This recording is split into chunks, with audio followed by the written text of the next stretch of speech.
I'm gonna sit with you, okay? Do you have something to say? Yeah, that's a pretty good sniff. That's so good, Zombie. That's such a good sniff. Hello, my name is Zoe. I think this is the first time I'm actually kind of doing something like this. I am an illustrator. I work on picture books. I work on chapter books. I work on board books. I am an author illustrator for a children's book, and now I'm diving into the deep, crazy, whimsical world of graphic novels, which should be coming out in a few years or so, depending on how fast I go. But welcome. If you're watching this on my YouTube, hello. Hope you stick around and enjoy what we end up making. Oh, do you have something to say? No, he does not. If you're watching on my Patreon, so before anyone else on YouTube gets to see it, hello, I love you very, very much, and thank you for sticking around. So, I'm making this video because I completed an experiment. I made a really cute printable that you can, if you become a patron, only for like $3 if you want. Become a monthly patron, you get access to any art printable that I end up making. You can print it out and put on your wall, cute stuff. I don't have an online shop, so this works out great. But the reason why I'm making this is because I made the piece digitally, and while it was really fun, I thought, this would be kind of interesting if I made it traditionally. Like, would I do anything different? Would the piece still look good digital or traditional or vice versa or whatever? So I want to try it out. I know that a lot of artists that I follow have done this before, where they'll do the piece digitally first and then use it as a guide to do it traditionally. I've never done that before, so I thought, let's give it a shot. So you're going to follow my process on this. First is going to be the digital time lapse, and I'll provide my personal pros and cons of what I like and dislike about doing things digitally. And then you'll see my art time lapse, footage, whatever, when I'm working on the actual physical piece. And I'll give my pros and cons of, working traditionally. So yeah, thanks for joining me on this ride. I hope you enjoy it. You have anything else to say, Zombie? No, he does not. Okay, so I'm gonna leave you at it, and hope you enjoy. Goodbye. All right. Okay, let's start with the digital speed paint, because that makes sense. This is what I started with. The traditional stuff will come later. Okay, so this is a 5x3 inch 300 DPI CMYK art file. I always start in CMYK. I'm just used to the printing process. Then I'll switch to RGB when I'm posting online and stuff like that. But wanted to clarify, 300 DPI CMYK art file, which you can download and print out yourself over on my Patreon. If I just posted this on YouTube, go check out my Patreon. I'd love to have you. What else? You know what? Okay, let's talk about concept here. I love the concept of taking a fast animal such as a hare and letting it have a moment of pure peace. And it's very fitting to how, in this hustle and bustle and struggles of this world, this life, especially in the Western world, you deserve a moment of rest. I need to hear it. I have family and friends who need to hear this. So I figured it was it could be inspirational. And that's So for digital painting, I mainly use 2 custom brushes. I use Kyle's Animator brush, mainly for sketching and doing kind of detailing in the end. It works a lot like a colored pencil kind of brush. And the other brush that I use is a modified version. I believe it's Kyle's Magic watercolor brush. I'll double check it. I'll post it on the screen for what it's called. And I use that for broad color mixing. And sometimes, and I'll do it for like detailed color mixing too. But the cool thing about this brush is it doesn't just utilize the front color of the color picker. It utilizes the back color as well. And depending on how hard you push down with your pen pressure, you get different types of color mixing, which is really cool. And that, plus utilizing different blending modes, such as, multiply, color burn, linear burn, color dodge. Those are kind of the main ones I like to use in conjunction to this brush, result in some really cool color mixing and lighting opportunities, kind of make your piece pop, give some really stark shadows, help you feel the insane intense warmth of light and the coolness of the darkness. It's getting a little oddly poetic here for some reason. So, as of the past few years, I've been kind of treating digital painting a lot more like, treating it a lot more like, traditional art. I'm kind of treating it as I'm carving it out, shapes and textures, and for me, it feels more natural and less perfect and less digital looking compared to if I were to paint this on multiple different layers. Everyone has their own preferences. This is just kind of how I've been liking my workflow as of late. I also decided to give 2 background color options for this guy for 2 reasons. 1, since this can be downloaded and printed for my patrons, some people kind of dig more of a fantasy vaporwave vibe. And, some people dig a dark, foresty, kind of, creepy vibe. So I wanted to give 2 different options, so you can go with whatever vibe and style fits best for you. If you want to get it printed out and put it by your desk, and I want to make sure it matches your walls, okay? And 2, I honestly could not decide what color background I like better. So the 2 options it is. I think they look, good both ways. So whatever floats your boat. So I'm going to let you kind of watch this for a bit, kind of soak it all in, enjoy the music and stuff. And then I'll come back and I'll talk a little bit more about, my pros and cons regarding digital art. So yeah, enjoy.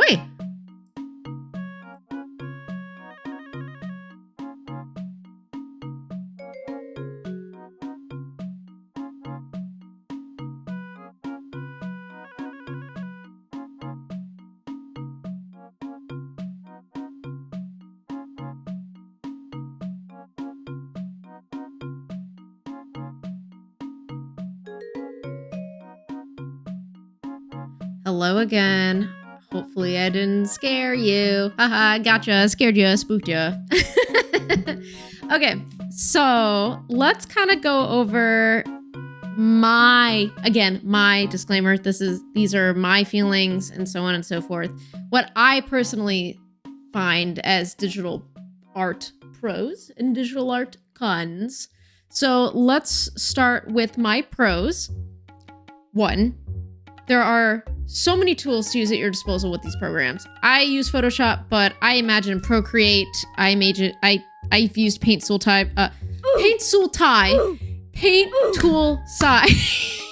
I've used Paint Tool Sai in the past. I've done a little bit of Clip Studio Paint, but I'm mostly familiar with Photoshop. There are so many tools you can use. You've got different brushes, not only the ones that come with the program, but you can download so many different brush packs from different artists all over online. The list goes on. There's different erasers you can use. You can use different, you have select tools. How cool, you can't select things in real life and just drag it. I guess paper cutting would be the closest thing, but it is so easy to just move things around, reshape them, and so on and so forth. Plus, you got your undos and your redos, You can't go wrong with that. The list goes on. The tools are impeccable. 2, it's easy to save different versions of your piece, in case you have different ideas. I know for me, one of the things I like to play around with is just different color palettes. And if I want to kind of play around with something, but I don't want to fully commit, I can save it as a separate file. And I can choose from there after I've sat on it. I can kind of choose what route I want to go, it's good to have different types of options, for different ideas. You want to have a variant version, color-wise or composition-wise. You want to take a step back, look at options. It's good to have the ability, as long as you have, the computer memory space to do that, which I imagine you do. 3, you can make color adjustments during the process. It kind of ties into the last point. I practically abuse these tools digitally. They are so unbelievably handy and help you experiment with palettes you would have never thought to have used before. As you'll see, in my process before, and so I think I do in this one. I can't remember, but I'll use things like upping the contrast. Maybe I want to go cooler in my shadows and warmer in my lights. The brights and so on and so forth. I can do this in the middle of the process. I can do this once I finish painting. It's endless what you can do with that. This is 4. Painting over stuff. Taking a step back. 4. Painting over stuff you don't end up liking is super easy, and it retains the colors you pick. So colors don't get super muddy. Like as you see me do in this piece, all this except for the background is on, and the text is on one layer. And if I end up not liking, kind of, well, it's like, oh, I want to clean over that. Like, especially like the shadows under, on the neck portion. If I kind of want to clean it up and do the white fur going underneath, I can, color pick the bright creamy white color, and I can paint on top of that shadow, and it doesn't get muddy. It looks clean. You can't go wrong with that. 5, layers if you need them. Yeah, that's pretty self-explanatory. Like I said, lately, I've been leaning towards less layers for 2 reasons. 1, faster workflow for me, and 2, help my artwork have more of a traditional art feel. But I know plenty of people who love having the option of having a ton of layers. So much versatility. Can't go wrong with that. Is this 6? I lost count. 6. Easy for a professional setting, such as if you need to make adjustments after critiques, or if you need to send a layered file. It's again, it'd be different if I was doing this for an actual client. I'm just doing this for fun, so that's why I'm doing less layers. But if I was working on a children's book, if I was working on a chapter book, I have always kept characters and other assets on different layers compared to the background, because you never know if something needs to be adjusted, a character needs to be moved. It saves you a little bit more of less of a headache at the end of the day. It doesn't look as traditional, but again, it's more for convenience sake for you and your client. Now, let us go over the cons. Dun, dun, dun, cons. Okay. 1, it's not a physical piece. It's for some people, it's not going to matter. It's not going to be an issue. It's just easy. Hey, less paper to deal with. I totally understand. But man, it is so satisfying to have your artwork on like an actual physical canvas or watercolor paper or so on. Like it's something where you can kind of look at it. You could feel the textures on the paper. You can, I don't know. There's something so precious about having a tangible piece of artwork. Sure, you can print this out. You can print a digital piece out, but it's not going to retain you're not going to get any, tactileness from it. What else? 2, can look too digital. It is really, really, really hard to capture, the beautiful textures of traditional work. Sure, I've been practicing it for plenty of years. I still struggle with it. I'm still working on it to this day. I'm trying to make my art look more traditional looking in, a digital medium. What can you do? I've been trying to achieve this look since I was in college, and that was freaking 10 years ago. So, as I've practiced my techniques and tried new brushes, the itch has slowly subsided, but nothing beats the textures you get from a physical piece of art. And 3, last but not least, I know I mentioned you can get really fun colors with messing with the settings and stuff, but if you're like me in my position, if you're going to print stuff out, there are color limitations. CMYK, you can work with it if you practice in it. It's not as limiting as people say it is, but it's not as diverse as RGB. So what I always recommend to people is turn on that gamut warning. I'll place an image or something, but I know Photoshop has it. I don't know if Procreate or Clip Studio have this, but I beggeth you, if you are at all planning to print a piece out or anything like that, work with the color gamut on. It'll actually be a really great tool and practice for you to kind of be more aware of what colors you're picking rather than just kind of going with the most saturated and so on and so forth. These are just a few of my own personal pros and cons, as stated, and everyone's will be different as well. I've been creating art digitally since I was, 11 years old. Remember MS Paint and Okakis? So I have a lot of experience under my belt with this one. And regarding this piece, I'm pretty happy with how it turned out, I'd say. If I had one regret, it's that I wish I worked bigger. You can always go smaller, but you can't go bigger. So I always recommend working in at least 300 DPI and something along the lines of, at least 8 to 10 inches or so. Again, it's different if you're working like in an animation production. You don't need to do that. But if you're doing personal illustrations for yourself, like if you ever want to open up a shop or so on and so forth, it's good to have that versatility. Even if you only plan on posting your art online, you never know if one day you'll want to print out the artwork out yourself. So I think we are done with the digital stuff. Let us move on to traditional, baby. Let's go.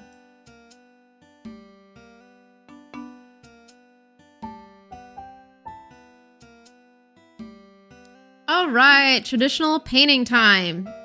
As you can see, I am currently in this footage. I am eyeballing, looking at the digital image, and I'm trying to figure out the placement of that instead of actually attempting to try and trace it out using a light box. I do have a light box, but it was one or two things. I guess I was too lazy, or I was feeling extremely adventurous. Probably a mixture of both. I do kind of regret it because as you'll quickly see, the hare's head is too big. It is humongous. He's a big boy, big head. But we're rolling with it though. And the next thing you'll notice is that the sheet of paper already has paint on it. So Zoe, what's the deal with that? I have an answer for you. So I had this hot press watercolor paper prepped with this bright neon salmon acrylic wash. I had it prepped 6 months ago. This is, if it's January, oh my God. Yeah, it was December. It was December when I got it done. So this was a while ago. And I just kind of shelved it. I didn't know what to do with it. I thought I did, but I didn't. I got blank canvas paralysis and I hid it back in my paper drawer until I stumbled upon it again. And, I've been enjoying, I've been enjoying the underpainting process with digital painting lately. So I thought, let's try it traditionally, kind of go back to the greats. The nice thing about doing an underpainting is any color you use on top will always have a hint of the main color underneath it. It keeps all of your colors more cohesive in that way, if that makes sense. Plus, whenever I end up leaving the underpainting showing, it honestly looks so dang cool. And as you can see here, this is me trying to figure out what gouache colors I want to use. Regarding brands, since people are very picky with their brands, I personally really like Winsor & Newton art gouache. I know, a lot. It's kind of a basic choice, but hear me out on this. They aren't chalky. They are super pigmented, and I've always just had really good luck with their consistency and their formula. Holbein, which I also have on there, as you can see, it's pretty good too. Though I have noticed some of their colors are just super sheer and the formula just doesn't feel good at all. I know they're really popular and for good reason, I understand. But I've got to be honest here with y'all and say that there are definitely some duds in their lineup. I do end up using 2 watercolor tubes, as you can see at the top. I'll post a picture of what they look like up close. And I use them when I want to get a much darker shade. Love these guys.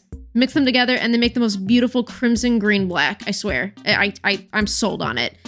I mix them together and they're super good. I've heard about this mixture before. I learned it from one of my favorite artists, Amélie Flechius. I know I butchered her name, but she's amazing. I'll post her art on here. It's super cool. But I learned it from her and I thought I'd pass on this knowledge onto you too, because it's extremely useful and it's way better than just using a black tube of gouache. Later on, you'll also see me use Neocolor 2s, which are basically water-soluble crayons, and you'll see me use colored pencils later on too. So going back to the whole underpainting thing, as you can see, I'm dealing with a little problem. Not a big problem, but a little bit of a problem, and I'm struggling.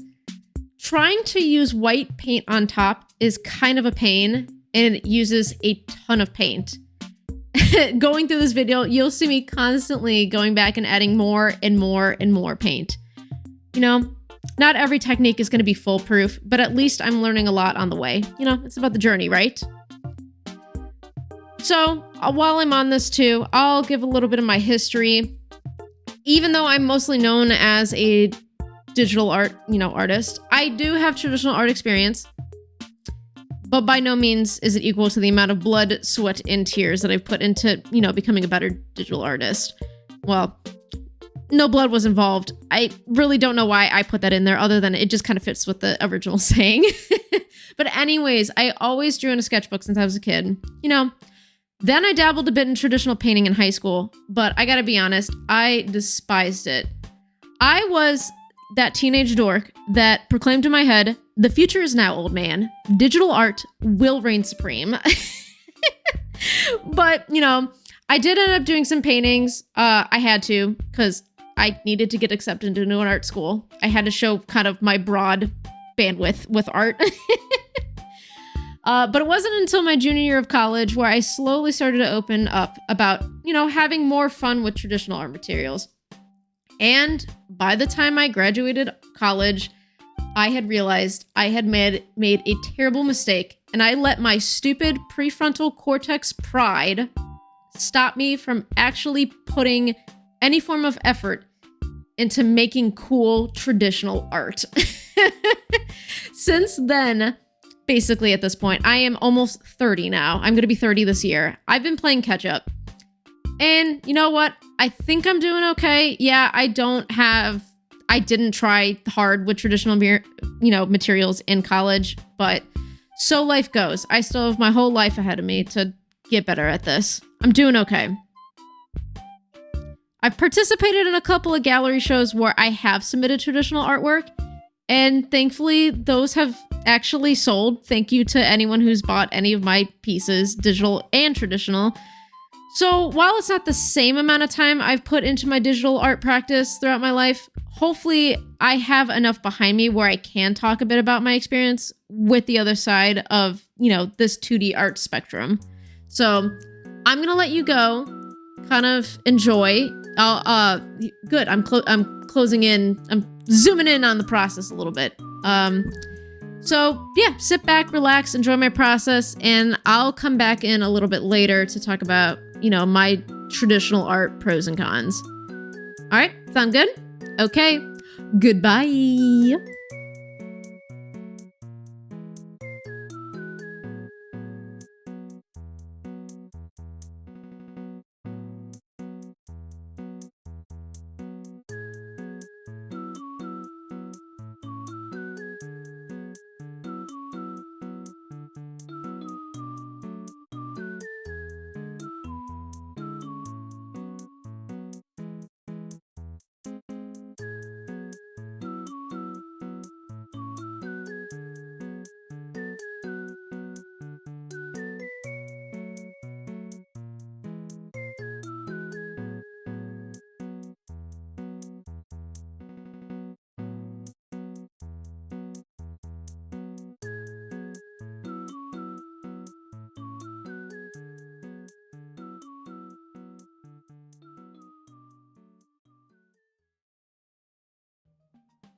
Hello. Okay, I'm testing this out. Hopefully this works. Hopefully you can see me okay. I'm a little sweaty. I played pickleball this morning. Don't at me. Okay, so one of the things that I noticed that what I like creators when they kind of record their process is they kind of will, you know, stop after a little bit and kind of relay what's going on. And so this is what we got so far.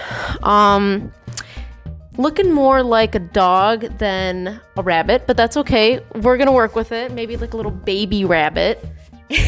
And the thing that I'm noticing too is that one, you know, obviously freehanding is difficult. Probably shouldn't have gone that route, but you know, we're just having fun here. And two, already working on a pre-painted canvas, like the underpainting, also very difficult to do. So we're just gonna keep working at it. I think the best thing that has helped me so far is just mixing materials. So, you know, using gouache and then going in with the Neo colors, kind of switching back and forth between those. And then I'll do the color pencils later on. So I'll keep recording my process and hopefully we can make something cool out of this. If I don't finish it today, it's a Sunday, then hopefully I can finish it sometime this week. So let's see what we do. Okay, goodbye.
Boo! Did I scare you again? Did I jump scare you? Good. All right. I kind of let you have your time, you know, watching with the cute Animal Crossing music, but let's move on to some pros and cons again, shall we? Let's start with the pros. Number 1, it's physical. You can hold it in your hands. It's pretty dang cool to be able to do that. You can't beat that feeling of not only can you hold the piece of paper, the canvas, but you can see those beautiful brush strokes and pencil marks you put in. Absolutely delicious. 10 out of 10. You can't beat that. Number 2, you get special colors that you can't get digitally, and you can work with metallics. You know how it's so cool when you see somebody do a traditional piece and they use like gold paint to make it all sparkly and shiny and stuff depending on how you view it? Yeah, that's something you can only capture traditionally. It's gold, it doesn't translate. Gold, silver, platinum, whatever, you know? It only works in the best form it can be by being on a traditional surface. Number 3, you're not staring at a computer screen. Trust me, your eyes will thank you. I know my eyes get super tired at the end of the day if I'm just working on my Cintiq. I have to get up and take breaks. I have to go take, walks and all that stuff just to give my eyes a break. with working traditionally, obviously, yeah, you should get up and stretch and do all those things, but it's not like you're staring at an electronic screen for 5 to 8 hours a day. It's kind of a nice therapeutic break. 4, nothing beats the tactile nature of traditional art. You use your hands in like different motions based off of what material you're using. How you're going to paint with an angular brush is going to be completely different on how you're going to paint with a big wash brush or utilize a color pencil or so on and so forth. It's I know Photoshop, you can kind of get certain angles depending on how you turn your hand with the pen and stuff, but it's not the same. Like I feel like you have more control, with practice and stuff like that. You have more control of how you want your brush to behave traditionally. Now we're on. Oh, I forgot to say, with the bigger canvas and stuff, then your arm gets involved. Not to say like you're going in wanting to get an arm workout, but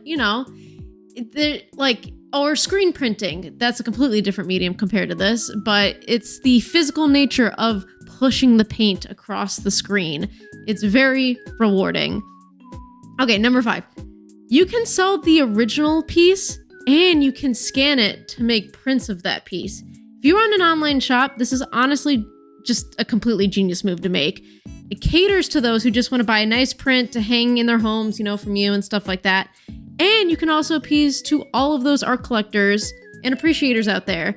I know when at gallery shows, depending on what kind of gallery it is, I'll take Gallery Nucleus, for example. People are just craving the physical traditional work. They will pay way more money to get a hold of that than a digital print. So to have, best of both worlds in that scenario, you can't go wrong. If I had an online shop, I would absolutely be doing this. Perhaps down the road, I'll open one. We'll see what happens. It is a lot of work. I commend all of my friends who do online shops. That is a conversation for another day. And number 6, you feel so proud every time you finish a big traditional piece. I know it sounds silly, but for me, it always feels like an accomplishment, no matter how big or small, your paper is. It can be 5x7, it could be 18x24. I've worked that big. It's a lot of work, but it's so satisfying. And at the end of the day, the amount of work you put into that, the labor amount just feels so, how do I put it? It feels so well earned. Yeah, you can't beat that. Now it's time for the cons, baby. Okay, number 1, if you're like me, it does take longer to complete a piece traditionally compared to doing it digitally. The digital piece that I worked on for this, not including the sketch time, was about 2 hours or so. Traditionally, this took me multiple hours over 3 days. 2, materials act differently, so be prepared. Remember how I said how easy it is to paint over something you don't like in a digital program? Yeah, this will take a lot more problem solving. For example, when I put down marks, from my Neocolor 2s, I cannot put anything on top of them, except for paint. But like any other materials, I can't put on top of them because the Neocolor material is so waxy. Like the only way you can break down that waxiness is by getting it wet, but then it obviously changes the material. It becomes more of a watercolor rather than a crayon. So just keep that in mind. If you want to lay like a strong Neocolor amount down, just know you can't put color pencils on top. Number 3, for certain materials, colors are limited. This can mean either you don't own the colors you want to use, or the manufacturer only makes a certain lineup of colors. This can be super frustrating. Like, I know watercolors and gouache is like another thing because you can mix them and stuff, but I know for color pencils and Neocolors, I have to think a little bit more strategically with what kind of color I'm trying to aim for. So just keep that in mind.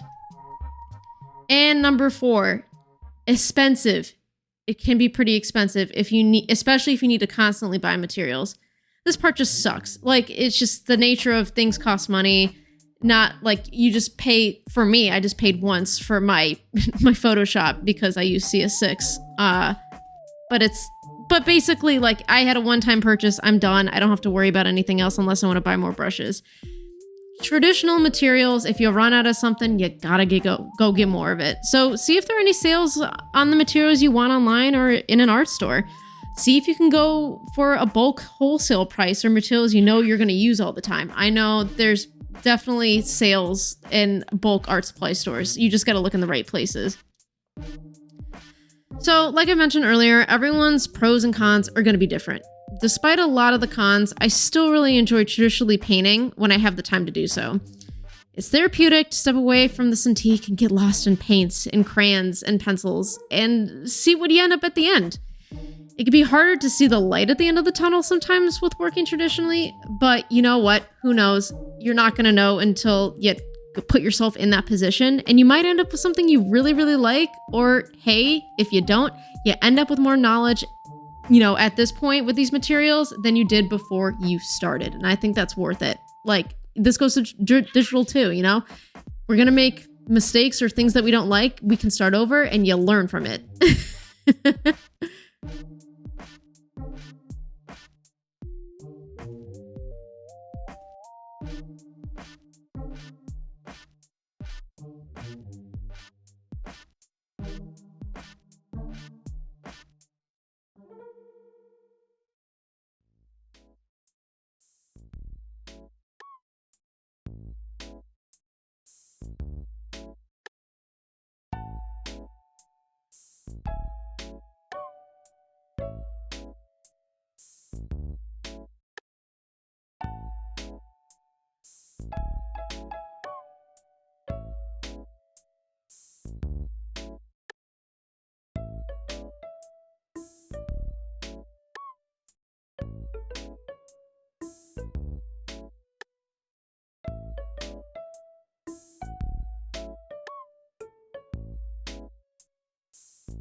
Okay, we are on day 3 now. Day 3, everybody, give it up for day 3. This is where we're at, where I left it last night. I had to stop because it was getting kind of dark out and there were thunderstorms coming. So I need to finish this today. It is Monday. We are having friends over for game night, so I kind of need to have a clean kitchen table. So I think what I'm going to do is just keep working on, those good old swirly bits, the smoke, and kind of clean up this area.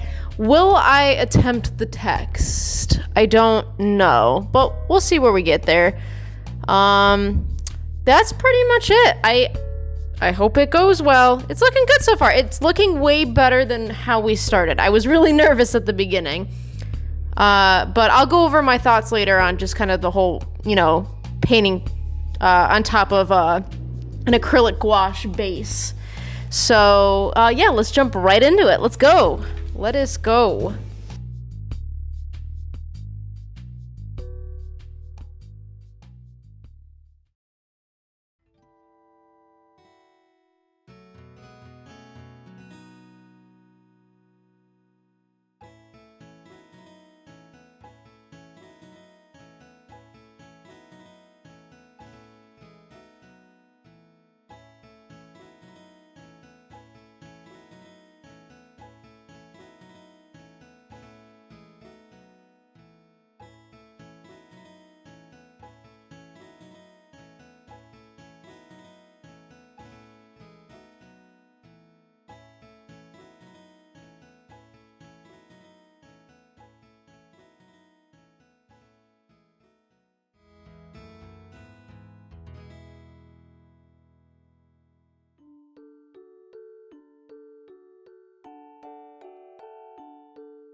Nintendo.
So we're finally hitting the end. I guess y'all want to know, is there a piece that I like more than the other?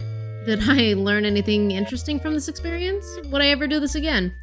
So many questions, so I'll try my best to provide answers. Let's start from the beginning. I'd say I like them both, but, you know, for different reasons. Very boring answer, but it's true. I think the digital piece definitely looks cleaner and has a more cohesive color palette. Though the traditional piece, however, I much prefer the brushstrokes, and while not completely cohesive in color palette, I had a ton of fun using the colors I wouldn't have thought to use, such as, you know, different shades of blues and cyans and purples. Did I learn anything? Yeah, absolutely. You know what I learned? I learned that I need to always use a light box going forward. Jokes aside, with each new painting, digital or traditional, I learned new techniques on how to approach certain subjects. I think utilizing the acrylic gouache underneath was the biggest headache at the beginning. Not very familiar with it at all, but I did end up liking how the underpainting peeks through on the traditional piece and how it helps with color cohesiveness in that sense. So I'll probably keep utilizing this technique on all my gouache pieces going forward. Would I do this again? If I did, I don't think I'd paint out a full digital piece only to then use it as a color guide for, you know, the traditional version. I'd probably just do a color rough to help with, you know, color placement and then put the rest of the energy towards the traditional painting. But yeah, I'd say it was a great experiment and I'm glad I tried it out. And there's definitely things that I took from it and I'm going to use going forward. It was a fun ride, but I am definitely ready to get back to working on my graphic novel. So, while I'm peeling away the tape on this piece to commemorate another piece completed, I just want to thank you all for stopping by and watching. If you like this stuff, please let me know. Yeah, whenever I can make time between working on my graphic novel, which you can also watch my process of my graphic novel over on my Patreon. I'm sorry I keep plugging it. I just want to let y'all know that I'm doing that. I'm not going to be posting so much on Twitter and Instagram. I can't do the other social media stuff, guys. It's too much. I need a break. But I will be posting on there so you can kind of follow my journey of doing my first ever graphic novel and other art projects I want to pursue and stuff like that. But yeah, I'll have the link ready to go up there. But no, seriously, you guys rock. I really hope you enjoyed this. It was a lot of work to put this together, but it was a labor of love. And yeah, you have an amazing rest of your day, okay? Goodbye.